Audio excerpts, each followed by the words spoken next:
Oi, pessoal, de novo aqui, né, para mais um trecho aí de uma aula do nosso concurso Educação, para você que está se preparando para um concurso público na área de educação, para professor, para educador, para técnico educacional, né, para aquele que na esfera federal, estadual, municipal, os conteúdos que nós trabalhamos aqui são conteúdos que costumam cair nas provas de concurso na área de educação. Nós estamos falando essa semana a respeito da Constituição, de artigos principais que costumam cair em concurso para a educação, que a Constituição coloca aí nos seus, que as bancas de concurso colocam no seu edital, tá? Você precisa consultar o seu edital. O que é que está pedindo ali para você estudar a Constituição Federal toda, para você estudar artigos específicos? Agora eu quero estar falando para você sobre os artigos 205 a 214 da Constituição, que eles vão estar falando a respeito de princípios da educação pública. Tá? Se você assistiu comigo às aulas sobre a LDB, você vai ver que ali eu falei para você que toda a legislação da educação ela tem que estar baseada na Constituição. Tá? Então, esses artigos que nós vamos ler agora, eles são a base da LDB e de qualquer outra lei. Políticas de educação que são estabelecidas, elas não podem fugir dos princípios, tá bom? Dos objetivos, dos fundamentos colocados ali na Constituição. Então, vamos lá. Eu vou falar rapidamente desses artigos para mim resolver com você algumas questões de provas de concursos anteriores na área de educação que caíram esses artigos para a gente poder estar conversando, tá? Então, falando assim, rapidamente, o que coloca aí no artigo 205? O artigo 205, é interessante que você pegue aí o seu material, pegue a Constituição, tá? Aí no nosso site eu coloquei um arquivo com os principais artigos que nós vamos estar estudando. Mas você pode pegar aí na sua base da Constituição, lembrando que quando você pega a Constituição na internet, lembre-se de pegar no site do Planalto, porque ela vai estar com as últimas atualizações, tá? Então, o artigo 205 da Constituição, falando sobre educação, ela estabelece que a educação, ela é um direito de todos os cidadãos, e ela é um dever do Estado, mas não só do Estado, né? É um dever do Estado, mas a família. Tá? Então, a educação aquele processo, né, que acontece não só dentro da instituição escolar, mas acontece no meio da comunidade, acontece nos movimentos sociais, acontece no meio da família, acontece nas igrejas, acontece na rua, acontece nos clubes. A educação acontece em todas as esferas da vida aí do cidadão. E ela é dever do Estado e da família. Isso é o que está colocado à base aí do artigo 205, tá? O artigo 206, ele vai estabelecer os princípios da educação, tá? Os princípios. Aqui é interessante que você esteja lendo e memorizando esses princípios, porque eles são muito cobrados em provas de concurso público e até muitas vezes a prova coloca assim, algumas palavrinhas aí trocando algum princípio, você tem que entender então a base deles. Então eu quero que você pegue seu material e nós vamos ler juntos o artigo 206. Vamos lá. Artigo 206. O ensino será ministrado com base nos seguintes princípios: igualdade de condições para o acesso e permanência na escola, liberdade de aprender, ensinar, pesquisar, divulgar o pensamento, a arte e o saber, pluralismo de ideias e de concepções pedagógicas e coexistência de instituições públicas e privadas de ensino. Gratuidade do ensino público em estabelecimentos oficiais. Valorização dos profissionais da educação escolar, garantidos na forma da lei, planos de carreira, com ingresso exclusivamente por concurso público de provas e títulos aos da rede pública. Gestão democrática do ensino público, na forma da lei, garantia do padrão de qualidade. Piso salarial profissional nacional para os profissionais da educação escolar pública, nos termos da lei federal. Eu não vou entrar agora em detalhes com vocês sobre explicar cada um desses princípios, tá? Volte lá na aula sobre a lei 93, 94 e 96, a Lei de Diretrizes e Bases da Educação Nacional, e aí você vai estar vendo ali, eu vou estar explicando, tá bom? Todos esses princípios, mas agora aqui o nosso aula vai falar desses artigos e resolver algumas questões de provas anteriores que colocavam esses artigos da Constituição, tá? Então aí o 206 estabeleceu os princípios da educação e nós vamos para o artigo 207. O que o artigo 207 da Constituição vai nos falar sobre educação? Ele vai falar a respeito das universidades. Isso mesmo, né? Das universidades. Das universidades. O que é interessante nós citarmos aqui que a Constituição fala sobre as universidades? Bom, as universidades, primeiro, elas podem contratar estrangeiros. Você estudar nos primeiros artigos da Constituição, lembra quando a gente estava falando a respeito do concurso público? É que as vagas do concurso público, elas são para brasileiros. Mas no caso da universidade, ela tem a autonomia de contratar estrangeiros, tá? Contratar estrangeiros. Na forma da lei, claro que tem que ter, né, uma lei estabelecendo esses critérios, mas ela pode contratar professor, ela pode contratar cientistas, ela pode contratar técnicos para estar atuando dentro das suas instituições, as universidades, que não precisam ser necessariamente brasileiros, tá? Bom, as universidades, elas têm algo que é diferente das escolas que trabalham com a educação básica, tá? As universidades, elas possuem algo que se chama autonomia. O governo dá para as universidades uma autonomia em vários aspectos aqui. Uma autonomia didático-científica, uma autonomia administrativa, patrimonial e financeira. Então, as universidades, elas têm uma autonomia maior para lidar com a questão dos seus cursos, instituir cursos, excluir, né, finalizar, encerrar cursos, criar pesquisas, desenvolver a ciência. Então, é diferente da questão das escolas estaduais, municipais, tá? Se você quiser saber mais sobre isso aqui, lá na LDB vai estar falando bastante sobre isso, e na aula da LDB eu também falei bem mais a respeito do que a universidade pode estar fazendo e como que a universidade vai estar lidando com essa autonomia que ela tem, o que ela pode fazer, como acontece a avaliação e tudo mais, tá? Aí nós vamos, então, para o artigo 208. O artigo 208, o que ele vai estar falando para nós? Ele vai estar falando sobre a educação básica. A educação básica, ela é o quê? Um direito público subjetivo, tá? Já falo para vocês aqui, direito público subjetivo.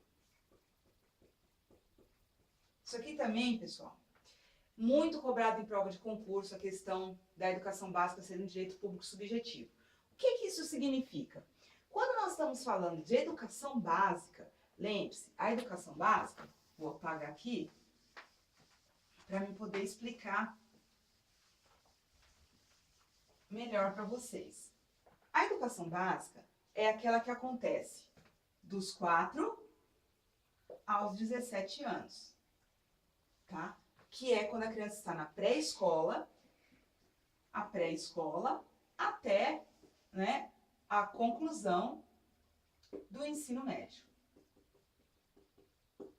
Lembrando, pessoal, que não é obrigatório a oferta da educação da creche, tá? Que é da criança aí de 0 a 3 anos. Esse nível, né, de escolaridade ainda não está estabelecido como sendo obrigatório e gratuito. Pode ser, sim, que isso vai acontecer, porque aqui, da mesma forma que nós vemos que é de 4 a 17, no início não era assim, tá? Isso já foi 7 anos, isso já foi 6 anos, e hoje nós estamos com a obrigatoriedade a partir dos 4 anos. Então pode ser que a legislação mude novamente, que novas políticas da educação aconteçam e se torne também de oferta obrigatória as vagas nas creches. Bom, o governo está caminhando aí para construir mais creches, né? Para ofertar mais vagas nesse nível de escolaridade. Mas se você quiser uma vaga, comprar uma criança nessa faixa etária e você não conseguir, você não pode dizer que é um direito público subjetivo, porque isso só é para esse nível aqui de 4 a 17 anos, da pré-escola a término do ensino médio, tá bom?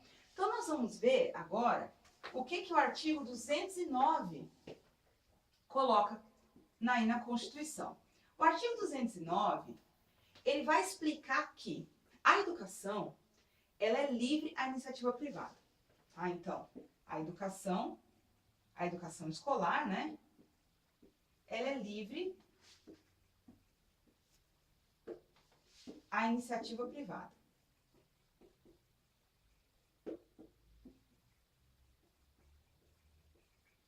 E como que isso pode acontecer? Por meio de escolas particulares, por meio de escolas confessionais, filantrópicas e comunitárias. Tá? A explicação de cada uma dessas escolas, volte lá na nossa aula sobre LDB, que eu vou estar falando para você exatamente de cada uma delas, mas lembre-se disso, a educação escolar, ela é livre à iniciativa privada, ela não precisa ser oferecida simplesmente pelo poder público, tá? Bom, aí nós vamos para o artigo 210, nós já estamos quase chegando aí no 214, o artigo 210, ele vai falar para nós a respeito do currículo, mas do ensino fundamental, tá? Currículo do ensino fundamental. O que ele fala, o que esse artigo fala a respeito de algumas coisas específicas deste currículo aqui? Que o ensino religioso,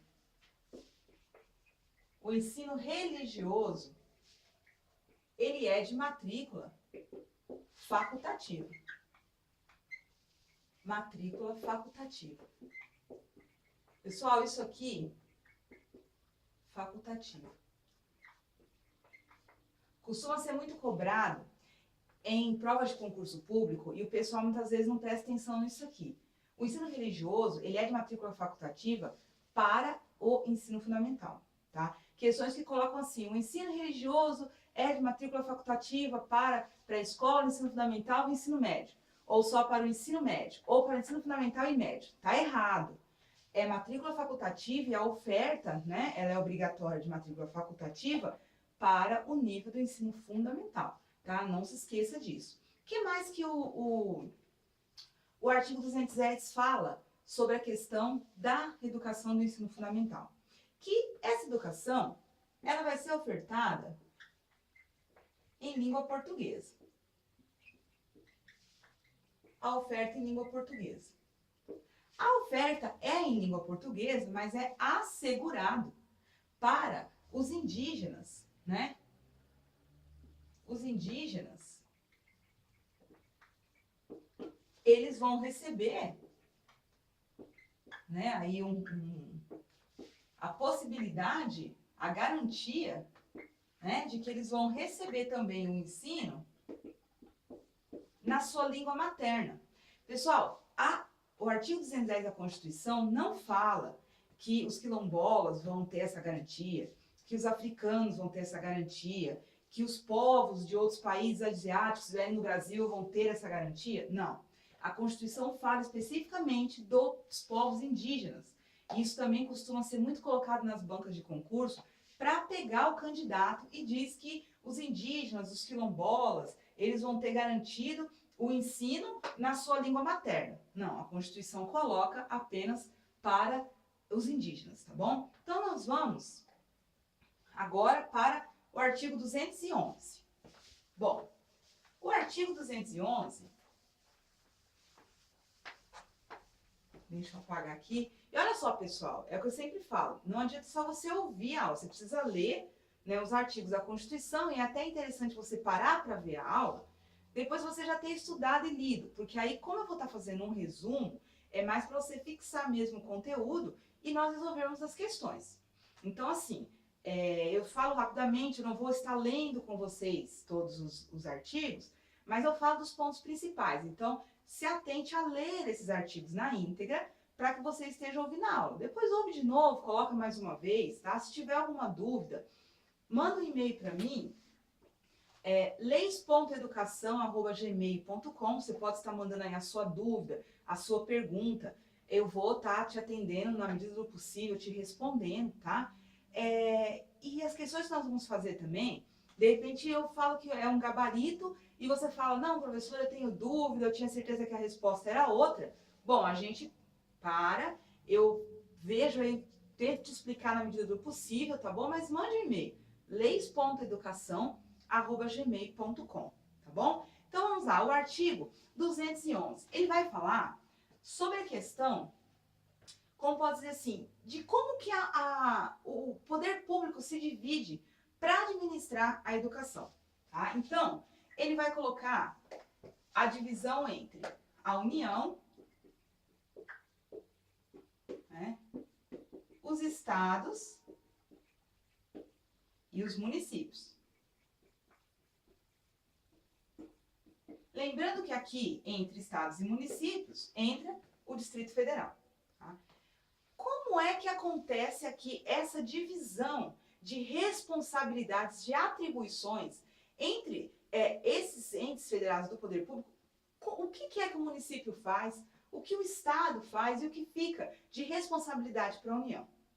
Bom, para explicar de uma forma bem simplificada, todos eles vão se organizar num sistema de colaboração. Sistema de colaboração. Eles vão organizar os seus sistemas de ensino num sistema de colaboração. Tá? A gente vê, de repente, aí no seu município, vários estados do Brasil fazem isso, que município e estado acabam se unindo, né, para ofertar, de repente, aí o transporte escolar, para atender determinadas demandas da educação. A União também pode se unir, né, que a União ela tem atribuições específicas de estar lidando com as universidades e também com instituições como os Cefetes, como os institutos federais, escolas técnicas também são do governo federal, e também a União pode estar se unindo aqui aos estados e municípios para agir em sistema de colaboração, e depende de como acontece aí no teu estado e no teu município, tá? Mas, de forma geral, o que acontece? A União, ela tem a função de estar lidando com as universidades, né? As universidades federais, né? As universidades federais, os institutos federais e outros Cefetes, né? Escolas técnicas aqui das universidades federais, e ela tem uma função que se chama redistributiva e supletiva. O que significa isso? A União, que é a detentora de maior recurso, ela, à medida da necessidade dos estados e municípios para assegurar a educação básica, né? Para assegurar a educação básica, ela passa, então, recursos para os estados e para os municípios, para que todas aquelas vagas, lembra, que é direito público subjetivo da educação básica, vamos supor que o município está passando por dificuldades financeiras e não está conseguindo ofertar o tanto de escolas e vagas suficiente para o número de alunos, por exemplo, do ensino fundamental. E o estado, de repente, também não tem esse recurso. Quem que vai estar passando? A União. Porque tem que ser garantido que todos os educandos entre 4 e 17 anos, eles terão vagas garantidas nas suas cidades, nos seus municípios, tá bom? O Estado, ele fica com a responsabilidade, deixa eu colocar aqui, o Estado, ele fica com a responsabilidade prioritária do ensino médio, né, e também do ensino fundamental, mas garantindo aí prioritariamente o ensino médio. E os municípios ficam com a educação infantil e o ensino fundamental. E também o ensino fundamental. Então, é assim, como na aula da LDB, que eu falei com vocês, o município ele pode ofertar uma escola de ensino médio? Ou o município ele pode ofertar, de repente, nível superior? Sim, ele pode. Só que ele só pode ofertar se ele garantir que esse nível aqui está completamente bem, como diz assim, estabilizado, está tendo bons investimentos. E agora, no próximo artigo que eu vou falar sobre a questão do investimento de cada um deles em educação, o município ele só vai poder estar trazendo uma nova modalidade de ensino se ele garantir a obrigatoriedade dele do ensino fundamental e educação infantil, né, com vagas para todos, e se ele contribuir além desse valor que nós vamos ver agora do orçamento dos seus impostos que ele tem que investir na educação, tá? Então, por exemplo, se um estado quiser abrir uma universidade, ele não pode tirar daquele valor que eu vou falar para vocês agora, que é os 25% dos seus impostos, a arrecadação dos impostos que ele tem que gastar na educação, ele não pode tirar para investir na universidade, tirar daquilo que é a prioridade dele, que é o ensino médio e o ensino fundamental, a segunda etapa do ensino fundamental. Então aí, eu falo agora com vocês a respeito do artigo 212. Deixa eu apagar aqui, rapidinho.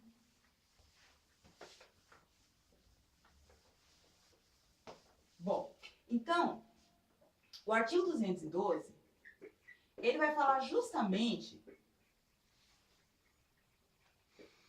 da questão dos orçamentos. Tudo bem, então, a gente viu que a educação é direito de todos, que a educação básica, ela tem que ser oferta, um direito público subjetivo, ela é de oferta obrigatória, gratuita. Então tá, como que a gente faz isso acontecer? A Constituição estabelece limites mínimos de contribuição da União, dos estados, do município, do Distrito Federal, para investimento em educação, tá? Então fica assim, a União, ela nunca pode investir menos de 18% da arrecadação dos seus impostos em educação. Os estados, Distrito Federal e municípios nunca pode investir menos de 25% da arrecadação dos seus impostos em educação. Aqui, pessoal, arrecadação de impostos, tá? Então, isso aqui é anual, né, e tem que ser dentro desse limite, tá bom? Mas aí a educação, ela não é financiada simplesmente por essa porcentagem aqui da arrecadação dos impostos. Também existe aí a contribuição do salário educação. Por exemplo, o salário da educação é uma porcentagem, uma verba específica que as empresas passam para o governo para que esteja sendo investido em educação, tá bom? Aí, esse orçamento, como pode ser investido? Além da manutenção, né, valorização do profissional, remuneração, investimento em transporte, em material didático, em construção de escolas, em equipamentos para as escolas. Esse orçamento em educação ele também pode ser investido em bolsas de estudo, tá? Ele pode ser investido também em pesquisas, em extensão, tá bom? Ah, e uma coisa falando de extensão, eu esqueci de comentar que as universidades, volta aí um pouquinho aí, as universidades, elas não podem desassociar o ensino, a pesquisa e a extensão, tá? É algo muito importante também de nós falarmos, que é a indissociabilidade entre o ensino, pesquisa e extensão. Eu fui falar agora do investimento em pesquisa e extensão e me lembrei que eu não tinha comentado aí sobre as universidades. Então, esse orçamento serve para esses aspectos. Lá na LDB, nós estudamos que existem algumas coisas que não são consideradas como despesas com educação, tá? A gente precisa ir lá e voltar e ler, por exemplo, tratamento médico, assistência social, e essas coisas não são consideradas, não podem ser tiradas desse orçamento da educação, tá bom? Bom, estamos quase chegando aqui ao final dos artigos, né? Agora, o que nós vamos falar aqui? Do artigo 213, tá? O artigo 213 da Constituição, ele fala exatamente disso que eu falei, que como pode ser investidos os recursos, tá? Como que vai ser, como que serão as despesas, né? Como serão as despesas, né? Esse recurso, ele pode também ser destinado, ele também pode ser destinado às instituições privadas, no caso, instituições privadas sem fins lucrativos, tá? Lembra que sem fins lucrativos, que são, por exemplo, escolas filantrópicas, né, confessionais que comprovem que não têm fins lucrativos, elas podem receber sim, como a gente sabe que existe, né, no Brasil, muitas instituições, principalmente que atendem aí a criança com necessidades especiais de educação, que elas não são públicas, mas elas recebem, né, verbas do governo, porque elas comprovam que são sem fins lucrativos e atendem aí uma parcela da comunidade, tá? E o último artigo que nós vamos falar, que a Constituição fala sobre a educação, é o artigo 214, que fala da obrigatoriedade do país ter um plano nacional de educação.